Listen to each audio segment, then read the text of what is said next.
I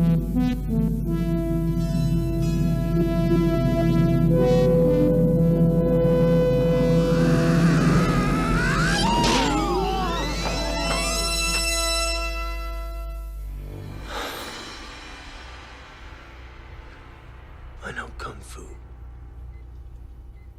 Show me.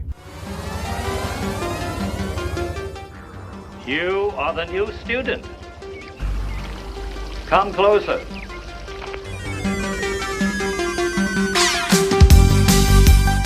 You're listening to the Kung Fu Podcast presented by James Still.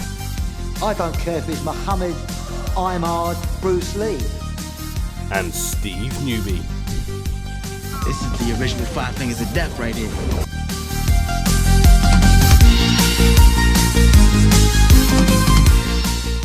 But my hands are registered as lethal weapons. That means we get into a fight, I accidentally kill you, I go to jail.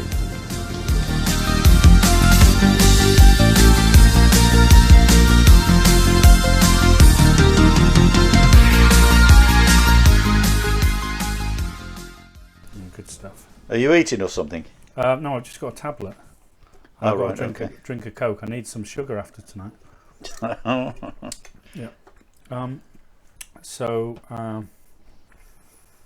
Right. Well, I think we're good to go. And as ever, the non-scripted, unrehearsed mess that is the Kung Fu Podcast. Yep. Yeah. Welcome, everybody, to episode 5. Podcast 5 of the Kung Fu Podcast. My name's James Still, and I am joined by my teacher, Mr. Steve Newby. Hi, Steve. Hi. Yeah, I wonder if actually people know that this is rehearsed or not rehearsed, rather. Well, I mean, whether they understand that we like to fly by the seat of our pants, Master Wing.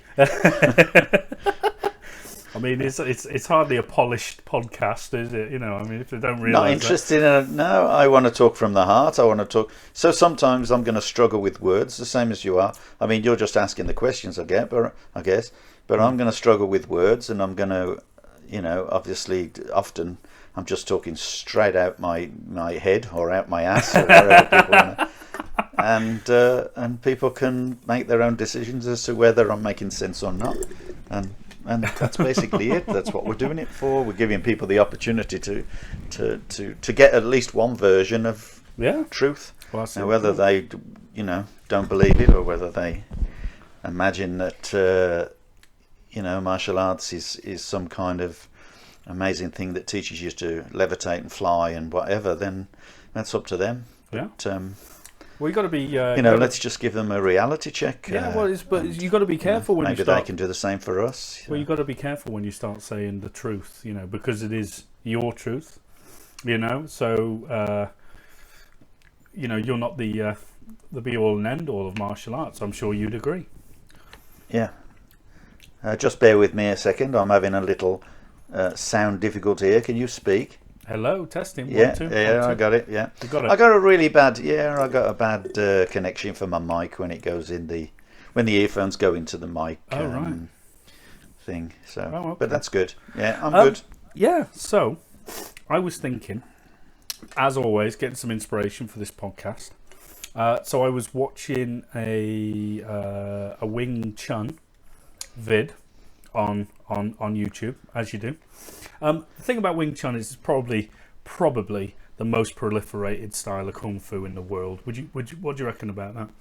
Well, it's popularised by Bruce Lee, isn't it? Who did a little bit of it. We've talked about that before, and it's a pretty, because of that, I guess it's a pretty well-known name, Wing Chun. Yeah. So beautiful springtime. My question is, so you're watching sort of the basis of. I mean, I can't speak for Wing Chun. I haven't trained it. However, I've trained with people who've studied Wing Chun, and I have somewhat of a grasp of the theories of it, right? Because let's face it, it is all kung fus are essentially the same, blah blah blah, but they operate under different strategies and tactics, shall we say. Of course, that's an expansive subject on its own, but essentially what you tend to get with a lot of Wing Chun is that their entire system of fighting is based around chisao, or sticking hands. Now, by its nature, and I don't know, please by all means correct me, but I'm under the impression that by its nature, sticking hands requires you to stick, as in you need touch, you need that feeling. Okay, Yeah. but we can classify sticking hands to different types of exercises or ways of doing it. But generally speaking, if we look at, say, Wing Chun, for example, it's a version of sticking hands which requires you to be in contact with an opponent, hence the name contact reflex, meaning you have to touch them to feel them, to know where they are, to be able to hit them or find openings. Now, with that being the case, where is the weakness in that attitude of saying my entire fighting strategy or system is based on sticking hands? I'm not sure if they do say that their entire fighting strategy is based on sticky hands. I mean, some will, because don't forget you get a lot of different camps, even though it may be the same style. You've got lots, particularly Wing Chun is spread around. You know, some people call it Wing Chun, some people call it Wing Sun, or Wing Chun, or Wing Sun, whatever. And so you've got a lot of different camps. You know, often they don't particularly complement each other. They have their own, you know, idea of how it should be done. But in general, sticky hands is kind of a link between basics to a fighting ability. It's certainly not a fighting ability in itself. It's recognized as a necessity. Oh, I've got to get this word right. Necessity. Necessity. Yeah, that's it.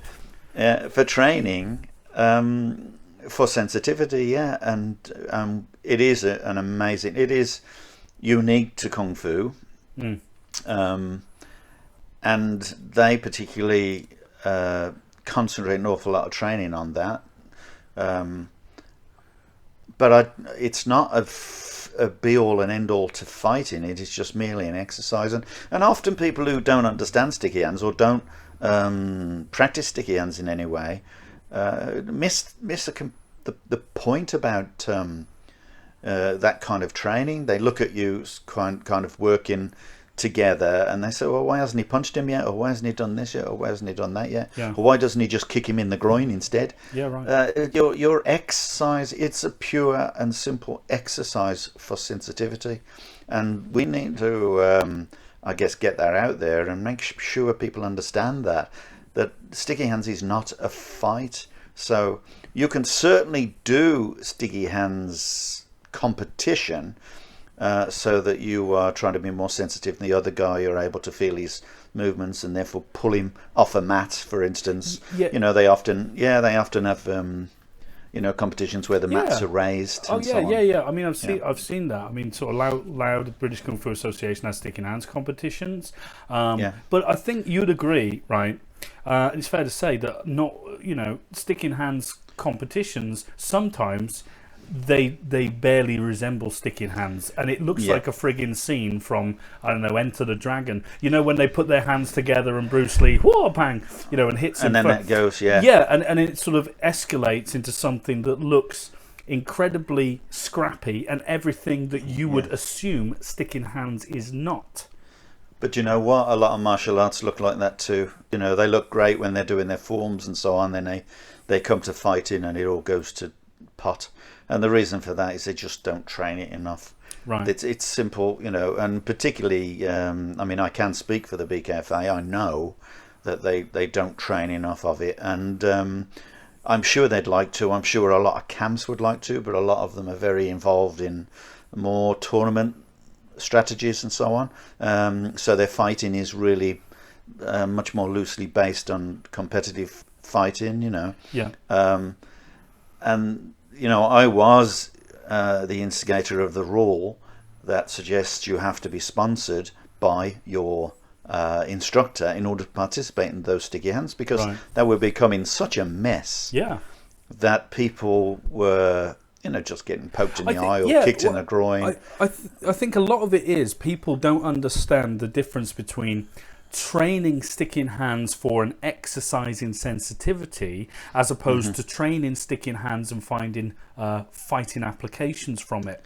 And then, of course, you've got the arena whereby you would use sticking hands or techniques from sticking hands just purely to throw techniques at people and see if you can block and counter, and etc. But I think there's a lot of misunderstanding what type of sticking hands is applicable in a certain training environment. Yeah, well, in a fighting environment, sticky hands is merely a direction, if you like. I've got to look for words now because it's hard to talk about it on a podcast, isn't it? Well, it's just to bring it straight out like that. I mean, when people are fighting, then they're not doing sticky hands. They're benefiting from practice of sticky hands, and they can only benefit from the practice they had. If they haven't done enough practice, they'll have less benefit, so they'll look a lot more scrappy, a lot more undefined or unrefined, if you want. So that's what you get from people who suddenly you throw in the determination to win as opposed to the determination to feel and to perceive what's happening. But doesn't that determination to win often detract from the skill? Exactly, that's what I'm saying. It will detract from it, because you often let's say, for instance, someone gets a technique over on you, so they benefit and the fight is stopped, and then you have to start again and so on, or you end up on the floor and so on. The first thing you want to do is get that back. That's the first thing that most people want to do, is they want to try and get that. They want to get even. They don't try to pursue the concept of the feel and the touch and so on. Because they just haven't trained it enough, and I think a lot of the time people's egos get in the way, and they can't pursue it in the same way they really should. So if sticking hands is, I don't know whether you agree with this or not, if sticking hands is more about cooperation than competition, how can you make a competition out of sticking hands? Doesn't that detract from the meaning of it, or how does it work? Well, it's responding from a competition. It makes it a competition. You're responding from an action. That's what you've got to try to do. You've got to dominate as a result of your feeling of that action. But of course, if you never felt it and it hit you and you weren't ready, then you then try to find different directions in order to succeed or to get again one over on the next person. So really, in that case, you've just got to keep on going back to the drawing board. You've just got to keep on going back to training sticky hands, and the more you train it, the less those situations will arise where you are caught out, or of course one of you has got to be caught out, but the benefit of understanding sticky hands, or being able to train sticky hands to any length or fine degree, is that you are eventually going to be able to feel everything, and that's the whole point of it. I guess competition is test. It's not so much testing sticky hands as testing the person who's practiced it. Okay, so like if we're talking about testing sticky hands, so you become quite well versed in it. If you've got a fighting system, all right, so brings it back onto the Wing Chun. Now, obviously, I don't want to speak for Wing Chun, but this is just my perception of it. If you've got a fighting system like Wing Chun, which emphasizes more than anything else sticking hands, then when you put that fighting system in an arena whereby you're not relying on sticking hands, e.g., let's just say competition fighting, for example, all right, when it's all about you're not touching me because I'm not going to let you get in my range, all right? I'm interpreting your distance towards me. I'm perhaps feinting. I'm going to try and hit you as fast as possible, and in some cases trying to disguise my punching so you don't even see it. So where does sticking hands then come into play in that situation? Okay, well, obviously when you're trying to feint and you're trying to throw the punch as fast as possible, that is going to throw many people who are trying to or have tried to practice sticky hands. But the more they practice sticky hands, it isn't about the distance between you, it's when they make that distance, when they reach you. So as the punch comes into play, as it, I guess, is within arm's reach, and you're able to perceive it and you're able to feel it. The second you feel it, it's what happens after that.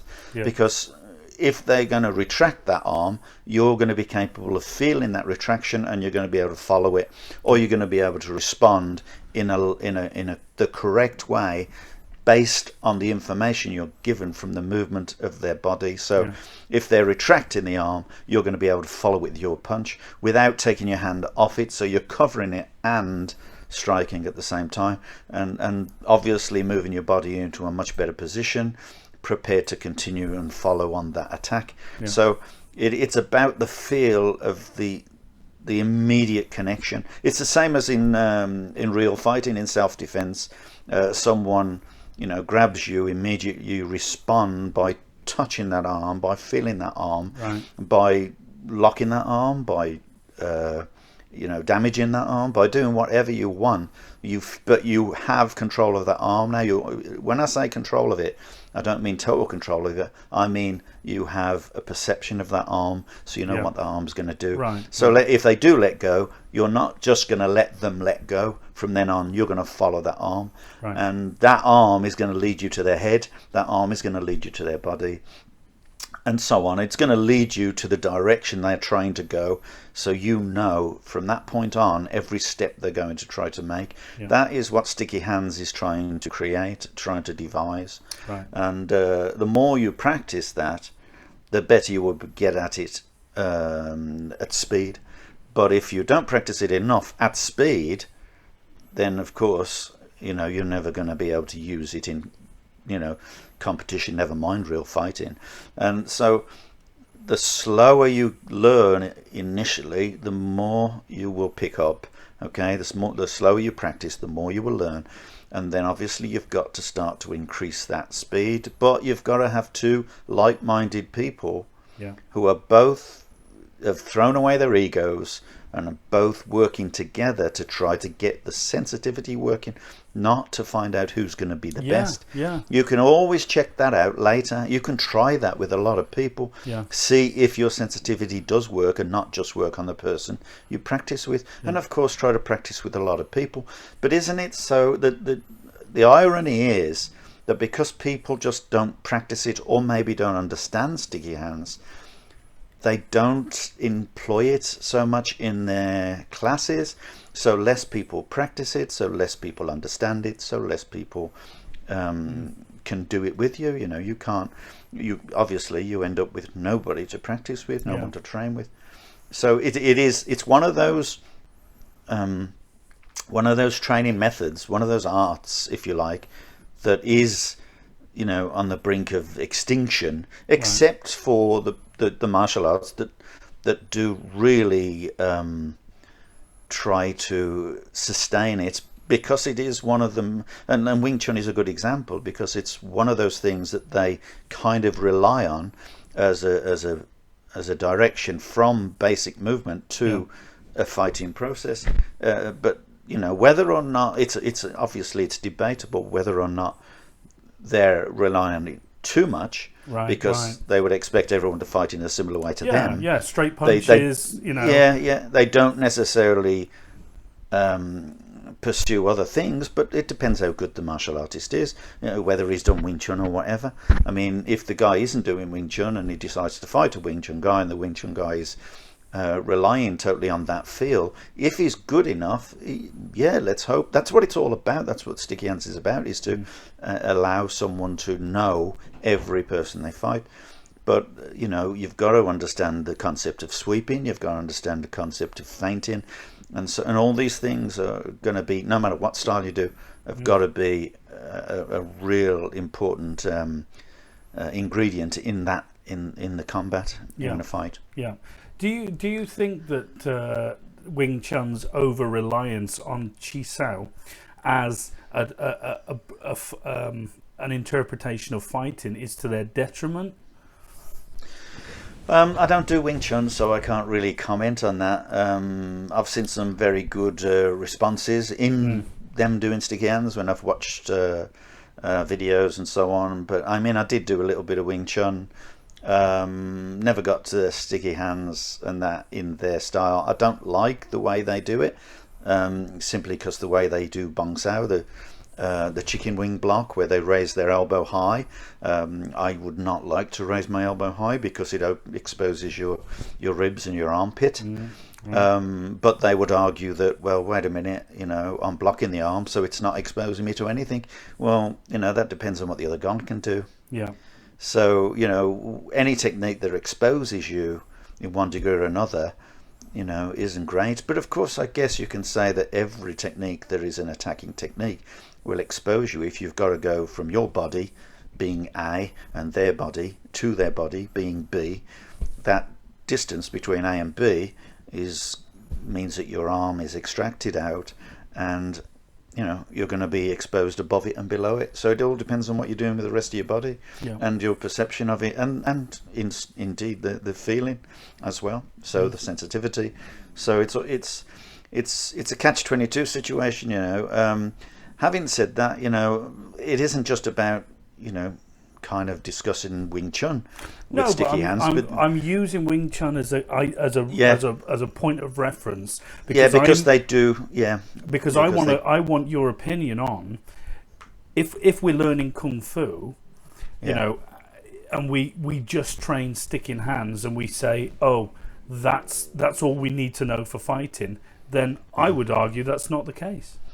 No, it isn't. It isn't. But it's again.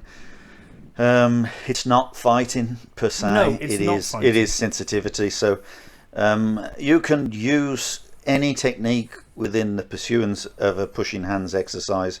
So dependent on the style will obviously dictate what techniques you'll tend to use. I mean that given. It's a given that it's not going to be a flying kick or a jumping back kick, but that can be. If you want, we could say that you could set that up. Yeah, right. If you were able to feel and know where he's going, particularly if you're in the pursuit once he's attacked you and you're following the arm back and you then are able to push him or kick him back, you can then follow that technique with a finishing blow if you want, a flying back kick or whatever you want to do, depending on your flexibility, your capability, and his capability too. What I always think with sticking hands and training it is it sure as hell looks like Kung Fu, doesn't it? Like when you imagine in your mind what is Kung Fu and you see it in the movies, etc., and you see two really good sticking hand practitioners do it, you can say, oh, that looks like Kung Fu because he's doing it, he's blocking, he's all the different shapes and that lot. Yeah. So a lot of people, I think, probably would justify and overtraining, over reliance rather on sticking hands training by in their own mind. Oh, it's Kung Fu, so it looks good. We've got to train it. As opposed to, I'm sorry, I'm taking this. It's I want to know your opinion. But as opposed to, for example, all right, and I'll always sort of revert back to competition fighting, for example. Hey, just put on some gloves and spar. I mean. Not that one's better than the other, because they're different training methods, but I'm just saying, if you over-rely on sticking hands and you step into a boxing ring, for example, that boxer ain't going to want to let you get close or touch them. He's just going to pick you off with a jab, move around the ring, ring craft, etc. And if your whole idea is to close the gap and initiate a contact reflex, then, where's that leave you against a skilled fighter? I want you to stick into your mind two boxers in a professional boxing ring.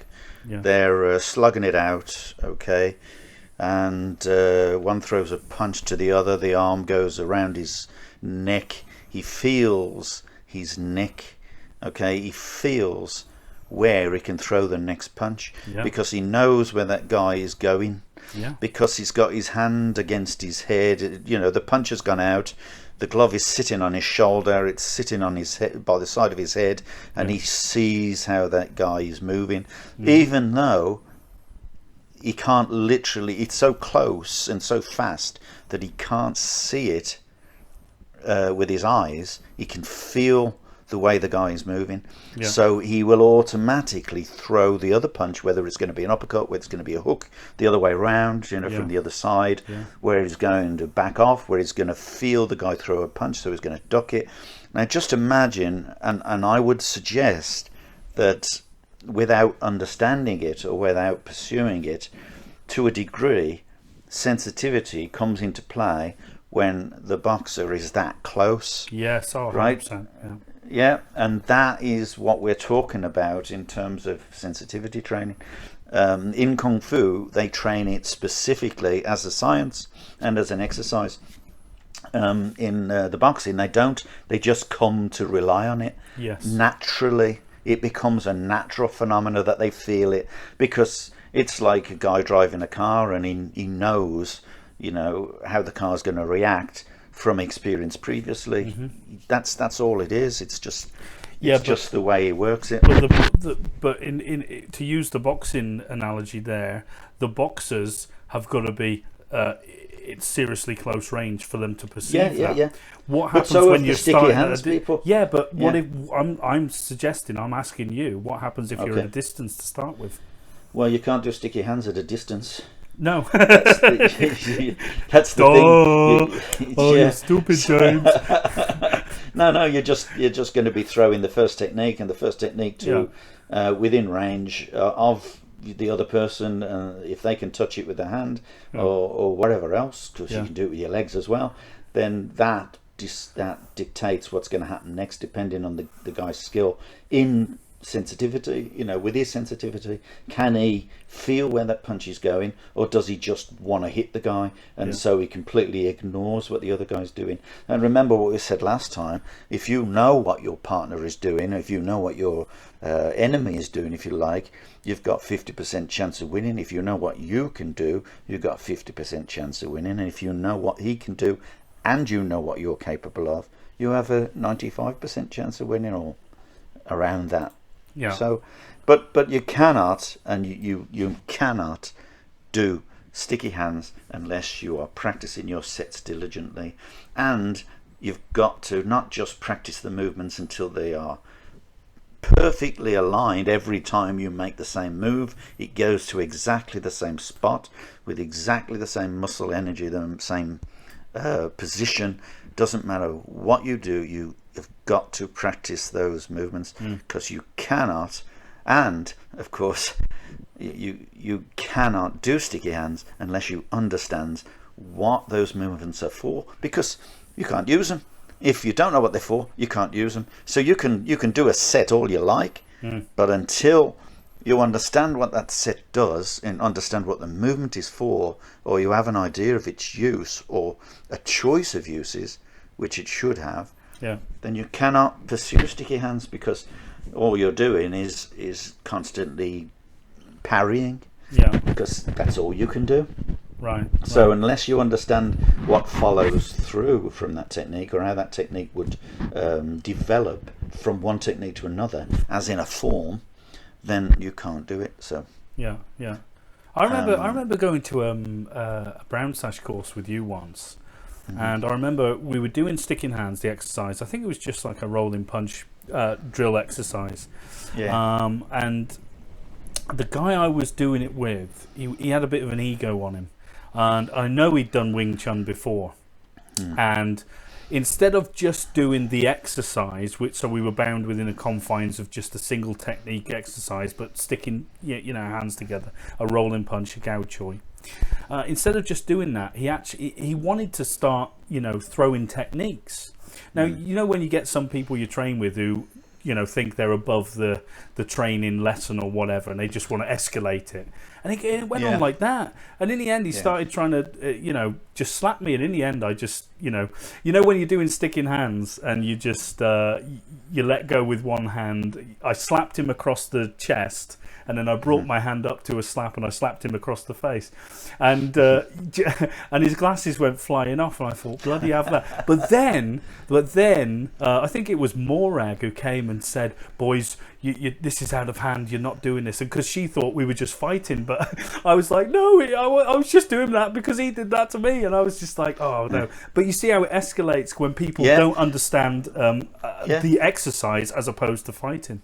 That's right. I mean, in learning sticky hands, a lot of people, teachers, shall we say, it doesn't matter what style, a lot of teachers are going to pursue one specific exercise, right? And then they're going to move to another exercise completely separately. They're going to try another exercise, but as you know, as you coined the phrase organic sticky hands. So this is what we prefer to do. We start from a simple movement, and we increase the rules and develop the sticky hands into a defined set of escalating developments, if you like, or rules, so that eventually we can do it freely. But we have to follow those rules, and then we slowly chip away at those rules. Like, for instance, the first thing, grabbing the hand all the time as we roll round, and then, of course, then we don't grab the hand. We try to stop the other person grabbing the hand. Right. Yeah. So we're now both getting to the same point, but recognizing the feeling as if he was trying to grip you, and before he can grip you, you're putting your hand in a position to prevent him from doing that, so that then you can do it, but he then does it to you to stop you from doing it, and so on, and it escalates, and then forwards and backwards, because you don't want opposing power in sticky hands. It's about flowing, like Bruce Lee says, like water. It's going to so the forward and backward motions will allow you to take the technique to him without pressing against him, against his arm, and pushing the energy outwards and inwards. You're pushing it forwards and backwards, so that is like a constant flowing and rotation, and that makes it much easier. So that's how we're creating our little fighting prowess, if you like, but it is a constantly generating exercise that just is organic by nature. Grows. It's worth saying that we've got some there's videos on our YouTube channel, actually, guys, so if you want to know what we're talking about, I think there's like 4 videos on organic sticking hands and what we mean by that, because it's so hard to describe on a podcast. Appreciate that. But it can, the exercise of sticking hands does escalate, doesn't it, Steve? Like, you start off as an exercise, and then but we've tried to approach it in the most basic sense, and of course we're always going to get the trolls that go, I could do this and I could do that, and you go, for God's sake, we'd be here all day if we had to describe everything, because there are millions and millions of possibilities. So you're doing a very basic preparation for teaching beginners, and at the end of the day, this is what's going to help beginners pursue it. It's not going to help anyone else. Do you think in like today's modern world, where, and I'm just playing devil's advocate here, but do you not think that people who want to do a martial art and learn to fight just want to get involved, sort of, in there from the off? I mean, for example, right, and like, again, I'm devil's advocate, but you start boxing, you go into a boxing gym,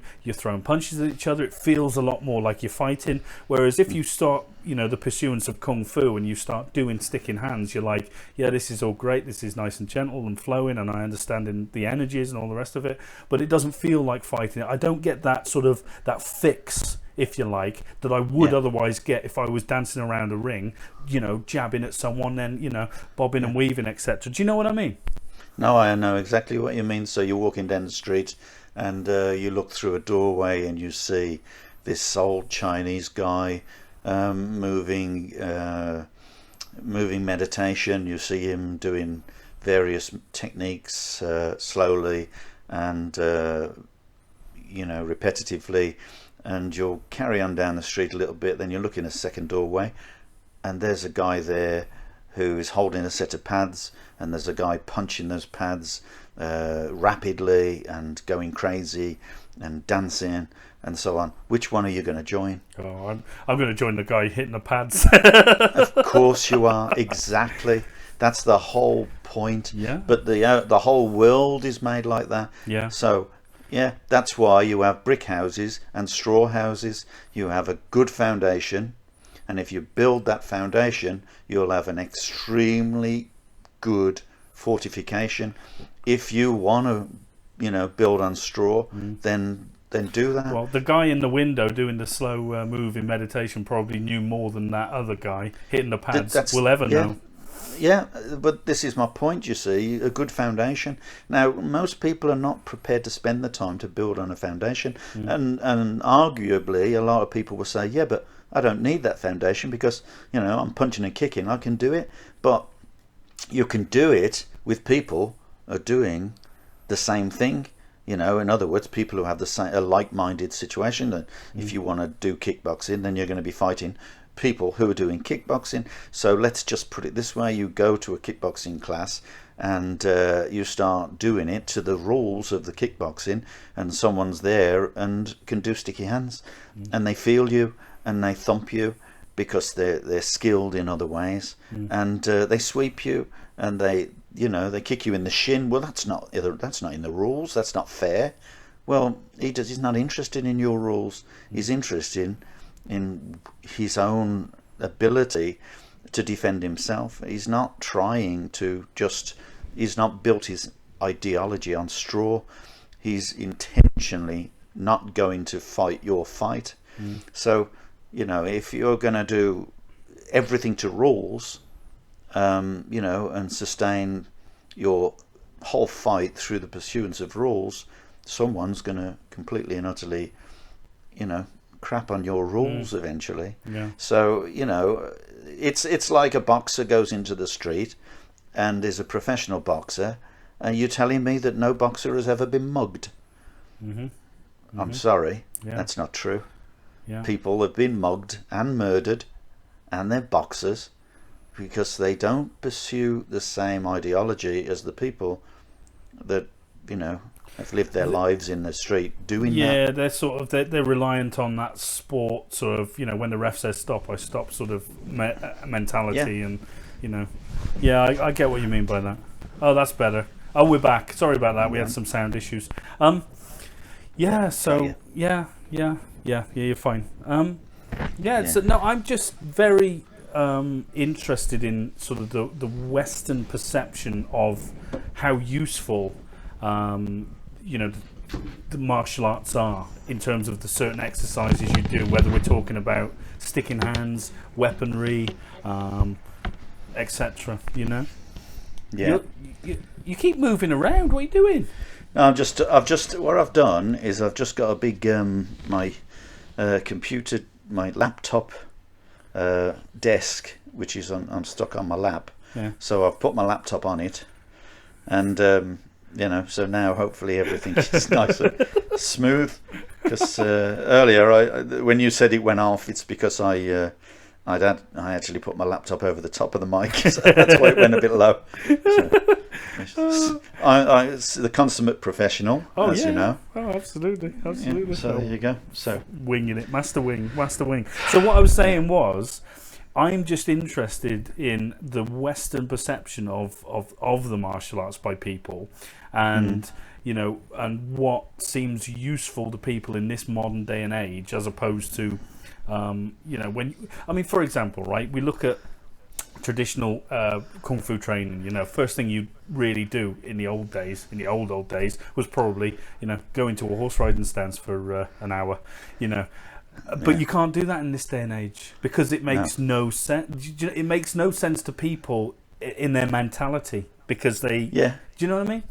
Yeah, I think people have got to understand that. You see, a lot of people say, yeah, but martial arts is better now. It's we're designing new ideas and creating ways of fighting that are much better than the traditional. What they forgot is those people that did that kind of training did it for their own personal survival in situations where other people were training as hard. You don't train hard, you die. That's it. What is the motto in you know, with the SAS, for instance. Who dares you wins? know, no, train it's not train that. hard, fight easy. That's the one. Train hard, fight easy. Yeah. Yeah. Train easy, die. Yeah. So, yeah, and that's basically the concept of people training at horse riding stands for so long, and then they've got the strength to be able to move, develop, you know, absorb energy. They've got the position to be able to throw much energy. I mean, can you imagine? I want you to. Sorry, I just was going to use this example. Yeah. You're pushing a van. Okay, your van's broke down, so you start pushing it. What kind of stance do you need to do that? Right. You need a really good position of your feet in order to throw energy towards that van to get it moving. Now, if you stand in a very poor posture and you try to push that van, nothing's going to happen. Yeah. So that's an example of how you would need to develop your stance so that you can then, you know, make use of any energy you do have. Do you remember when we did the lion dance? Yeah. Oh, if there was anything that was good for your stance, it would be the lion dance, wouldn't it? Absolutely, yeah. How good was that? Yeah. Well, that's why mostly it's kung fu people that develop and teach and actually perform the lion dance. It is kung fu clubs, kung fu organizations that perform the lion dance. It isn't, you know, pretty much anybody else. Although today you've got a lot of people who only do the lion dance and don't do any kung fu at all. Yes, like in those competitions in China when they're going and in San Francisco anyway. Oh yeah. When they're on the huge stilts and everything like that. They do. Yeah. They do some amazing dances, but they are dances, and they've got the strength. I'm sure they've got the strength to do kung fu, but they probably don't really concentrate that much on fighting techniques. What was the reason for the lion dance? Just explain to everybody. Why do it? Oh, well, I mean, everybody did it to bring, you know, good luck to this, that, and the other, didn't they? You know, we used to do it with the restaurants and opening new places and so on, didn't we? Yeah. We used to. Where they used to throw firecrackers under my belly. I know you. I was like, oh no. You had no idea they were there. A lot of firecrackers went off. I stayed in character though. Yeah. No, it's a funny thing about the lion dance actually, because there are so many different stories of how and why it develops and so on, that you know, you say one story, someone else is going to give another. But generally, as far as we were concerned, we did the lion dance just to, you know, it was like a celebration and to sort of make a place, to kind of cleanse a place, if you want, give it luck and give it a good start in its you know, development, and I guess that's you know, been the general rule. Yeah. Because we started doing the lion dance, I think it was back in 2005, wasn't it, with the BKFA? Because up until then, you know, there wasn't really a huge emphasis on the lion dance within Lau Gar in the UK, and then for whatever reason, I don't know what, suddenly, you know, we were required to sort of do the lion dance. So obviously we did a load. No, it's just, I think there were a couple of people. I didn't really. I didn't have a huge interest in the lion dance initially. So that's just my camp. Again, it's like it's all down to where people are have the emphasis, and my emphasis was, you know, competition and traditional kung fu techniques for fighting. I wasn't interested in the lion dance. I discovered the lion dance, not discovered the lion dance, I decided to pursue the lion dance as an addition to our training, I guess, when the students were getting an awful lot more experienced and so on, and were willing to do it. So I knew a guy called John Gardner, who is a really nice guy. I met him when he was a beginner on the summer course with his girlfriend as a white sash. He came sitting in his tent and you know, he used to talk. We used to talk to him and talk to us, and then he became. I think he got to about 4th degree or something, and he was teaching the lion dance to people. And I said, "Come along and teach it to our students." Was he the one with the beard? Was he the That's one him. with the beard? Yeah, he was a really nice guy. He was. Yeah, he's a really nice guy. Yeah. Yeah. So he as part of the BKFA, he helped develop our area as far as the lion dance is concerned, and that's where I got it from. But I had no real interest in it initially. So, but you see, the lion is not necessarily the Lau Gar emblem, if you like, or anyway, because the unicorn dance is more Lao. Right. Why is that? Why? Can you explain that? It's just the history of it. It's just that's where, you know, Lao is derived. It's it celebrates with the unicorn, but generally the lion is far more well known, and it's a better dance because it has moving eyes and moving ears and moving mouth, whereas the unicorn doesn't. So the unicorn dance is kind of very much like the dragon dance, you know, where you get lots of people under a very long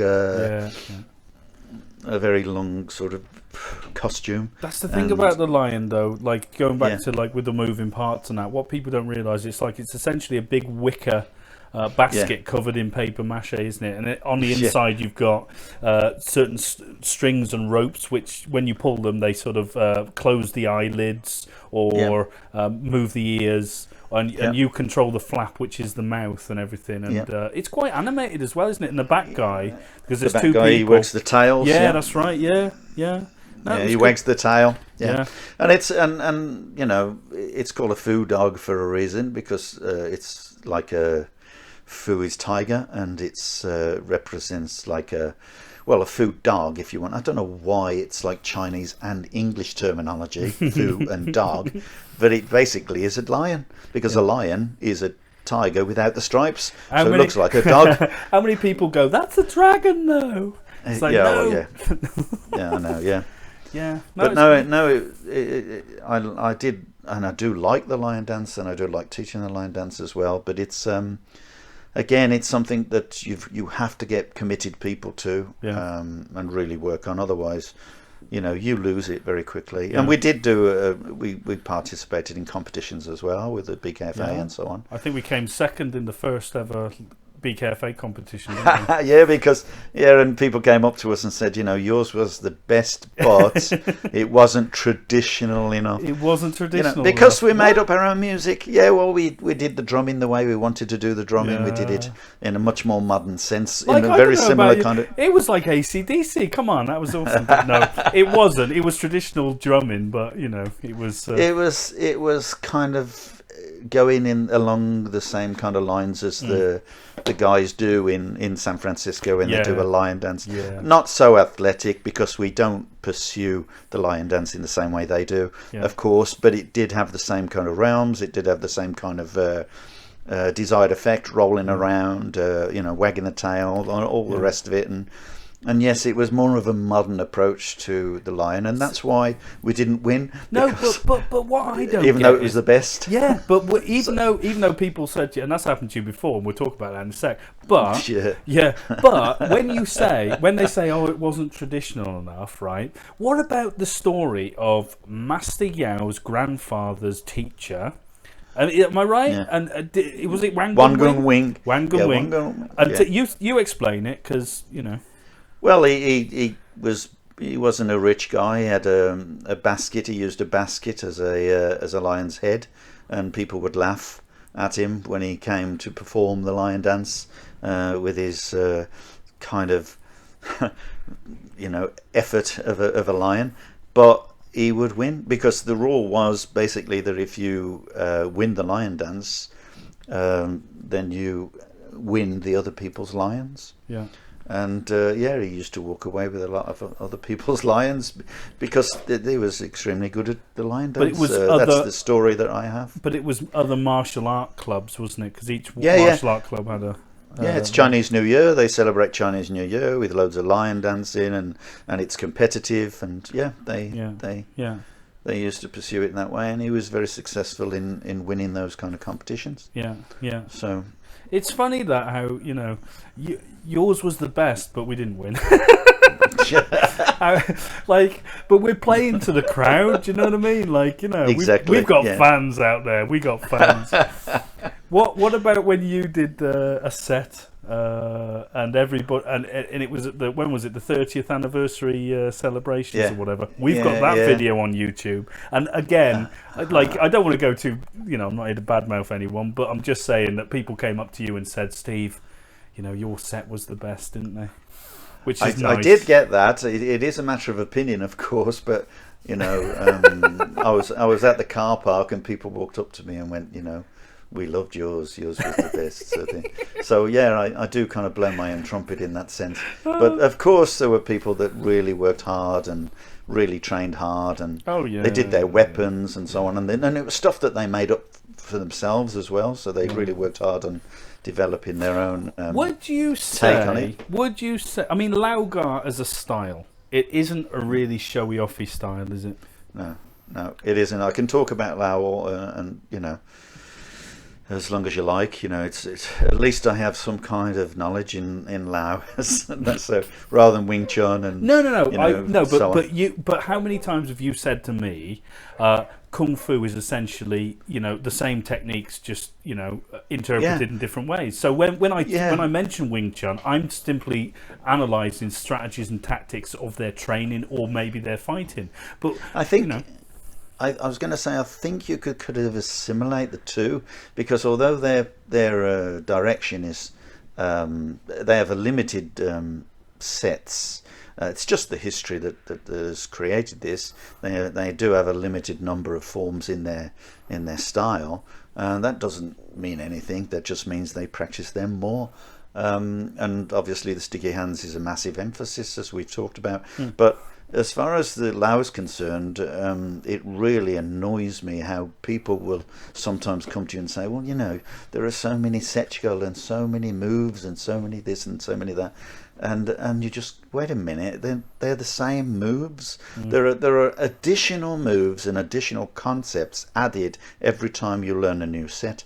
Some sets go in a completely different direction, like Sharp Choy, the third set, is giving you a completely different take on what you're doing. But later sets, all they are parts of the previous sets, put together in a different way, in a different direction, in a moving direction as opposed to standing, but with the same techniques, but for different reasons. So you are facing different directions. You are changing the way that the movement is made, but the mechanics are the same.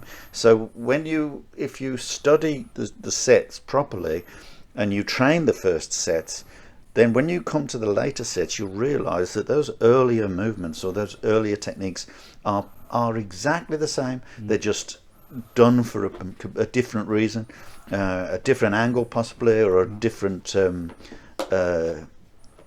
conclusion when they come, when they're developed. You say, people say there's so many sets in Lau Gar, but the truth really is that it's quite a conservative style in terms of sets compared to, say, Hung Gar or Eagle Claw or Eagle style, whatever the hell. Do you know what I mean? How many sets have we got? Well, there are 7 sets before you take a black sash, and then after that you have 1 hand set, and the rest are all weapon sets, really. Yeah. You see that we talk about this many times about the politics of martial arts, and we've talked earlier about the fact that once you're the lower grades are starting to develop and they're starting to get up towards your grade, you've got to start looking for new things to teach them. Well, I don't believe that. I believe that you've just got to teach them better.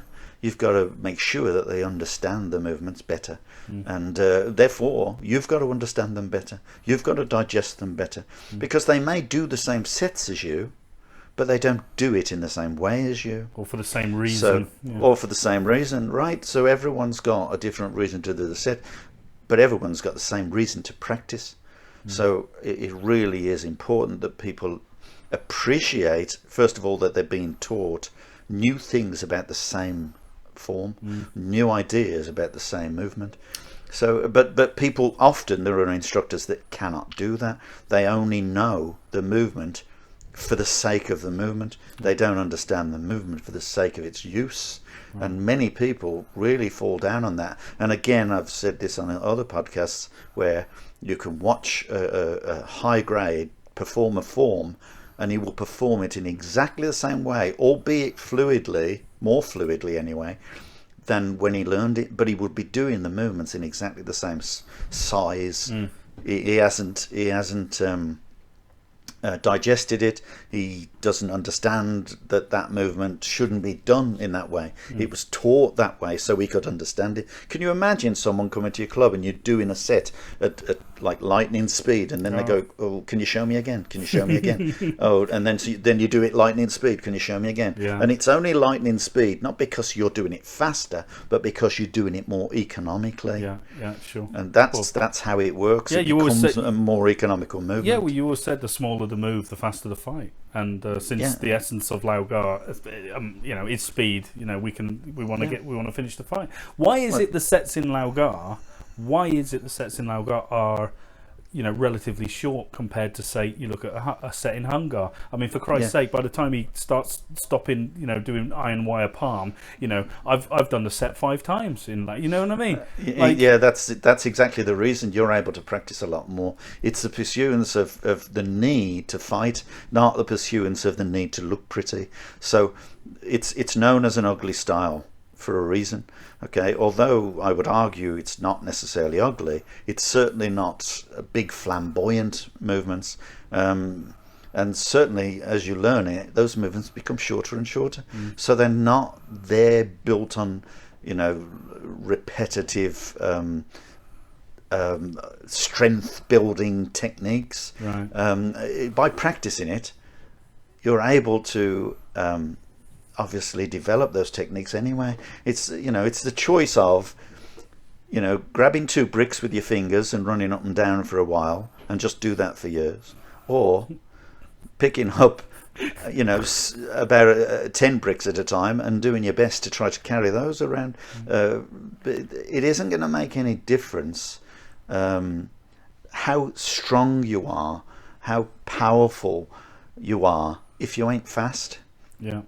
So you're developing those techniques to, you're working on the techniques as best you can without, just trying to use all the time looking pretty. You've got to make those techniques work. And these big long sets, you might say that they work and okay, yeah, that's great, but not if you practice them as big, great sets. You've got to break them all down, and a lot of the time when you break these sets down, there's not a lot in them. They become very mostly exercise. Hungar is a good example of iron wire palm, lifting the iron wire over and over again, developing really big blows, rather large movements and so on. And I'm not suggesting that Hungar is not a good style. It is, but it's just it's a totally difference to the concept of training or concept of the pursuit of the usefulness of it. But again, that's my opinion. People who do Hungar will go, "What are you talking about?" But to watch someone do a Hungar set and then to watch someone do a Lau set, that's what I'm talking about. Yeah, but it's worth saying as I've seen some people absolutely butcher Lau Gar sets on YouTube. Oh my God. Oh my good God! I mean, that's just a lack of understanding. It's a lack of tuition as well. Yeah. Because often people are left to do it themselves. I mean, remember that Lau Gar is so prolific around the UK now that a lot of people, as we said in our first podcast, they actually just haven't got the people to teach them. No. And it is quite long in the tooth as well since it's been in the UK. Yeah, so. but what I don't get is that more people in the BKFA are when you look at set competitions at the annual championship in Birmingham or wherever, they're doing wushu forms, and it's like, how do you translate martial science from wushu to Lau Gar? I mean, they're not compatible. No. But listen, Yeah, some of the moves are the same. But if you're looking at a Lau Gar set, and it's by definition small, fast, or it should be, and I'm not saying you need to train it like that, because you can train them big and flamboyant if you want. But when you look at... Yeah, sorry. I was just going to say they're looking for things to... They know... So many people, obviously, if it's a one organisation as it is, and although they do open the competition to anybody who wants to come along and participate, that's the problem.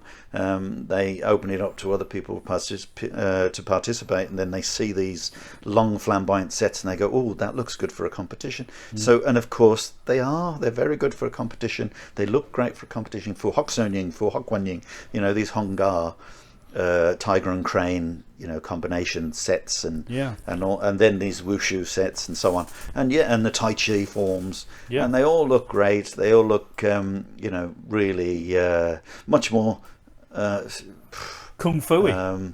Well, I was going to say, what's the word when they marketable? Just look, they look no, no, but they do. You're saying all the right words, but not mine. Oh, right.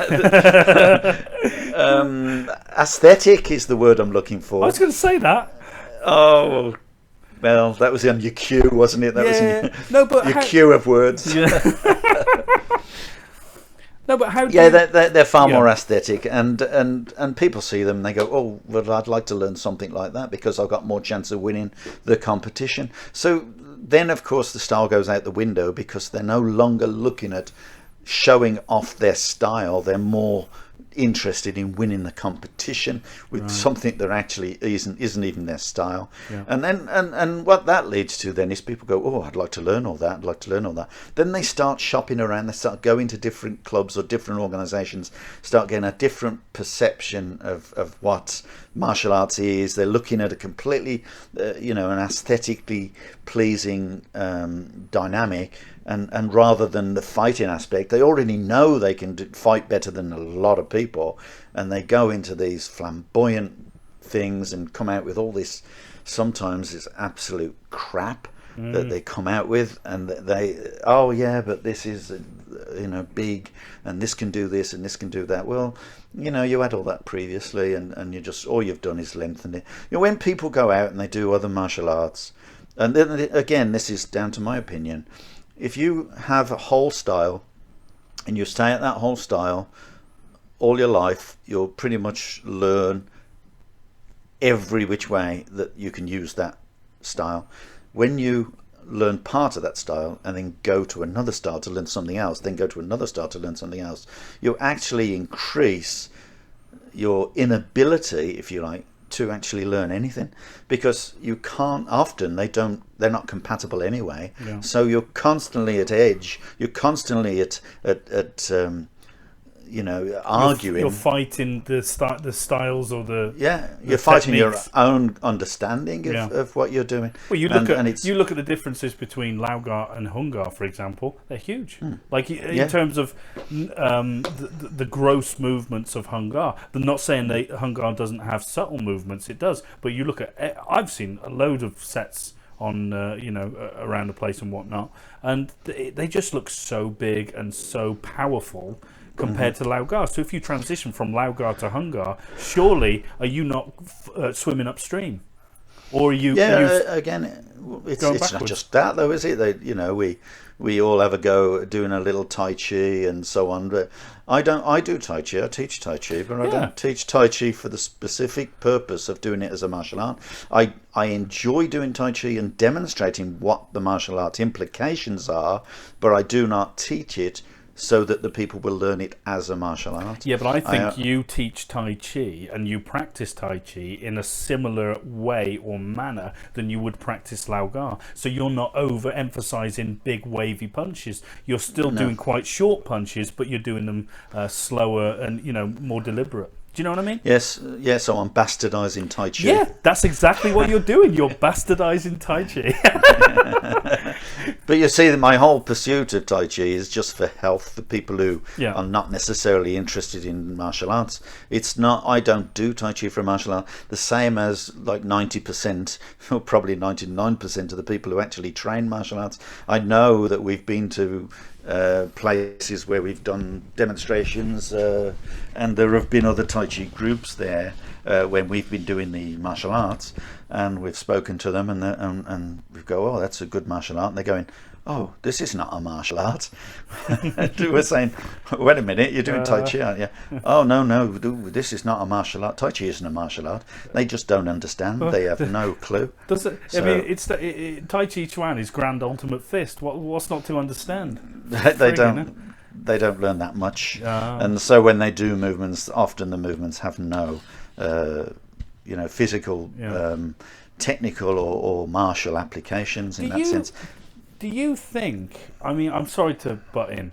I'm thinking. I've got sets on my mind right now, forms on my mind. Do you think it's possible for one person to proliferate a style of martial arts by the way they understand the sets or teach the sets or whatever? I don't know. You'll have to elaborate on that question. So if the proliferation of a style, can it be done by just one person?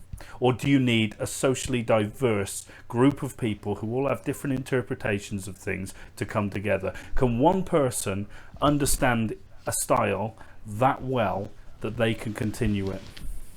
Well, I think in history that has been the pursuance, and that's why they're called styles.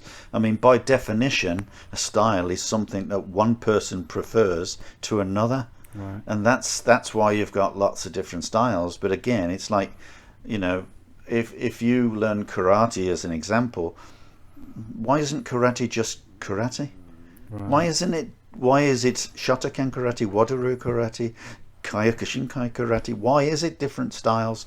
Because each individual decides that he likes it one way as opposed to the person who taught him. So therefore you have this proliferation of people who are now teaching a different concept of what was once the same thing. Okay, now that can be a good thing because one of them is going to get the right idea, whereas others may follow just blindly in a path without development. And of course, in the size of China and the way that Kung Fu was proliferated around the whole country, and fighting skills have increased and so on over a period of time. What we're looking at though is a massive length of history, so we're seeing an awful lot of generations develop things that in certain cases they've become extremely useful concepts of fighting. They've become extremely good defense systems, if you like, whereas others are nothing more than a show. Right. And of course it's really, and in many cases you could argue that it may have started out as a show, but someone started to practice it and worked out how to make the technique work, and then kind of, if you like, directed it in a much better way. So you've got this proliferation of lots and lots of different styles, whereas really and truly it's down to the individual that's practicing it. Right. But with the knowledge that people have today, I guess there are many good styles, and there are many, many, many, many, many more bloody bad styles. So what can we do in one person? Well, you only follow one person. That's my judgment, and whether it works or not is the proof of the pudding is in the eating, isn't it? With Lau, we have one individual that has taught pretty much everybody in the UK. What's that scraping? That's me, just bored. Oh. I'm messing about. Oh, I'm sorry. No, sorry. It's like Tourette's. You're on a podcast. You shouldn't be bored. No. It's me. I'm listening to my own voice. I'm sure I'm not. I'm sure I'm not the only one. Oh yeah, no, probably. Yeah. No. I was just. Where was I now? No, you know, I've seen this little mark on my board, that my computer, you know, a laptop board, and it's got this little mark on it, and I thought, can I scratch it off? And it turns out that it's just because the stuff's missing. That's why I can't scratch it off. I thought you were on Pornhub or something. Anyway, going back, you were talking. I just realised what you said then, James. Hang on, here's a segue for you. From that to Master Yao. Yeah. But this is what I'm saying. In the UK, one person has created the way that Lau has been developed in the whole country. Okay, right. But since then, there are so many more people that have taken it in completely different directions. Some for the benefit of competition, and some because they believe they could be better traditionally. Well, none of them are better traditionally as far as I'm concerned, but they all are different people, so they all have a different approach. Now, some of them will try to rename this style as their own, and others will continue in the same way, and hopefully they'll get it. But you know, unfortunately, 90% of the people that do that don't get it, and I know that from experience. So it's just, you're watching people, seeing how people, you know, try to interpret martial arts or Lau, as we're talking about now, and see how they try to interpret it, and see what bloody mess they make of it sometimes. So, but some have been very, very successful in concentrating on one specific direction. Right. So, but at the cost of another direction, though. Yes, it is at the cost of another direction. But when you say one person proliferating a style, shall we say that Lau's been successful in lots of different aspects of it, albeit maybe different teachers, you know. But I think as an organisation, if they were to maintain everything together and unify again, then it would become a great what's the word? Formidable asset. Well, it's a formidable style anyway. Yes, but and it would as become, an organisation, though, you're talking yes, it about. would be a formidable organisation. There is too much, if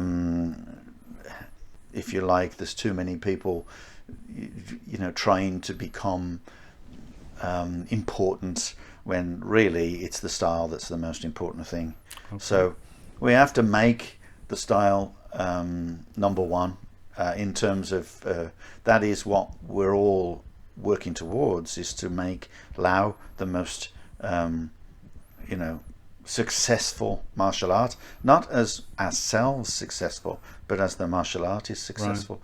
That's always been my goal, and that's why I ended up going all over the country and all over the bloody world now, to try to promote the way that Lau is taught. And you know, I can only do my best. People will argue that my best isn't the best. They can if they want, but we can always have that conversation together at some point. Any of them can talk to me and ask me a question. You know, that's all they have to do. But you've never claimed that your way is the best way. You've just pursued it as a sort of holy quest or whatever. You know, I don't know how to describe it. But yeah, if somebody wants to know what something is for, I'll give them an explanation of how I believe it should be used. Now, it's up to them to say, no, that doesn't work, but no one ever does. Yeah, but why? Go on. It works. That's but it. You've always said to me, listen, find argument in every technique. Find a reason for and against. Yes, that's really important. Yeah, and that's the beauty of what I think you push as my teacher, and as a great ambassador for the style of Lau. I mean, you're Yeah. Go on. Sorry, I was going to say that's what made me so experienced, if you like, is encouraging people to argue every point I make. I want them to argue about the technical points that I make. I have my opinion about the history, I have my opinion about people, I have my opinion about styles, but the one thing I don't have is, it isn't my opinion or my ideology of the style. It is just simply the style. That's the way I see it. So, and to prove that, if you like, people do the technique, and I say this is how that technique, I interpret that technique, if you like, or how that technique works. But it works, and this is, how people have got to see the technique. It either works or it doesn't. And if I'm giving them a technique and it works, then that's the way it is. That's how the style works. Because and of course, don't forget, I don't just say this is how you do it. There's 1,000 ways. I mean, as I've described to you already, there are 1,400,600 and so, I don't know, ways of doing the first set. Right? Yeah, and techniques out of the first set. And people will go, how the hell do you know that? Well, it's just an equation. Right? It's not meant to be that other people can learn them all, because you can't. We can't learn them all, and half of them, a lot of them may not be any use to us. Yeah. Okay. Well, we're about to wrap up. So before we finish, can you just, in the most simplest terms, without straying too far off the beaten path, can you explain that equation in Lau? Okay. Imagine you do. The first form. You got the first form, and you go. There are 13 moves in the first form, but let's just call it 10 from mathematical point of view, so I won't get to the 1,400,000. I'll just call it 10 because maths is easy that way. Okay, so you have 10 techniques. Okay, each have at least 6 uses, so we equate 6 purposes to the technique that you do in the set. Okay, 10 movements, 6 uses is 60. Okay, yep. You have 3 different positions that you can utilize those movements. That is the beginning of the movement itself, then the movement in itself, and then the end of the movement. So you have what's called the beginning of the journey itself, and the end of the journey. Yep. That's 360s. Yeah, what's that? That is 180. Yeah, you have 5 ways of using energy. You can say that as a triangle with a small point accelerating into a large flat point. Okay, from the apex to the flat end, you've got no energy accelerating. That's called a push. Okay, and if you turn it around the other way around, you've got a flat area dissipating into a point. You've got a large amount of energy dissipating into a small amount of energy. You've got a slap. Okay, you can obviously double them. So you've got a slap and a push, if you like. You've got a push and a slap, and you've got a constant. That's 5 ways of using energy. If you have 5 ways of using energy, you have 180 techniques. How many have you got? 900. 900. If you got 900 and you got 2 hands, 900 times 900 is 1,800. No, 810,000. Get your bloody maths. Is it 810,000 uses? Oh God, sorry. Yeah, sorry. Okay. Sorry. Yeah. I was elsewhere then. Yeah, you're right. Well, that's an equation, and it's just 10 techniques. The first form, 10 techniques, 810,000 uses. But there are 13 movements, which makes it over the million. Over a million, yeah. Sorry, you. I was going to say, just to clarify for everybody listening, you said there were six uses for each technique. Just very briefly, what those 6? Well, we refer to it as a block, a strike, a hold, a throw, a release, so on. And a grab. Block, strike, hold, throw, release, and grab. Yeah. So wait a minute. Block, strike, hold, throw, release. That's all it is. That's 6. Yeah, that's 6. That's 6. Yeah. And my maths is back on track now. So my maths. Is Mine isn't. Mine is not. I was looking at my fingers and thinking, wait a minute, there's 7 there. But you see, you don't include things like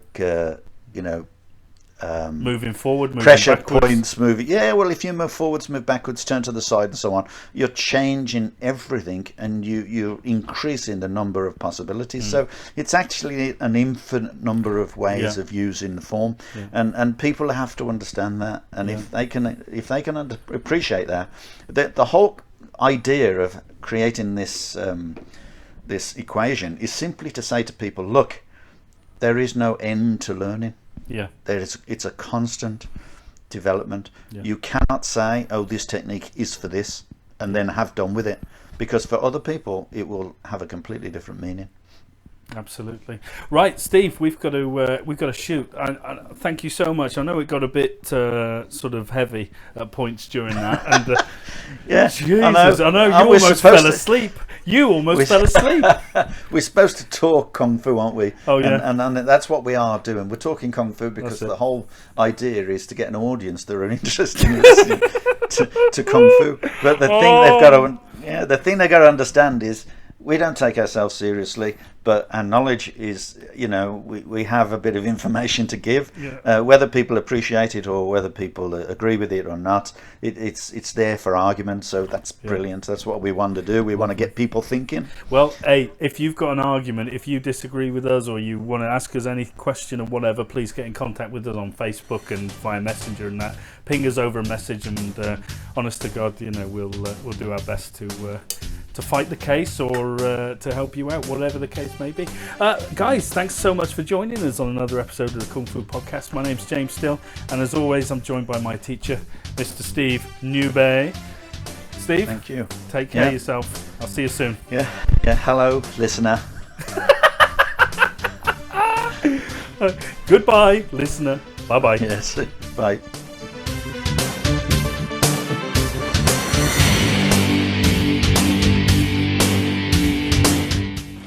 I kick your little Beijing ass right now, man. I ain't scared of you. I know you know that little tricky shit. Come on. Hi guys, thanks so much for joining us on the Kung Fu Podcast. If you like that and you want to find out more about us, you can head over to Facebook, Twitter, Instagram or YouTube and find us under SJN Martial Arts. And also guys, this podcast is available on Podbean and iTunes. So until next time, take care of yourselves, and we'll see you again on the Kung Fu Podcast.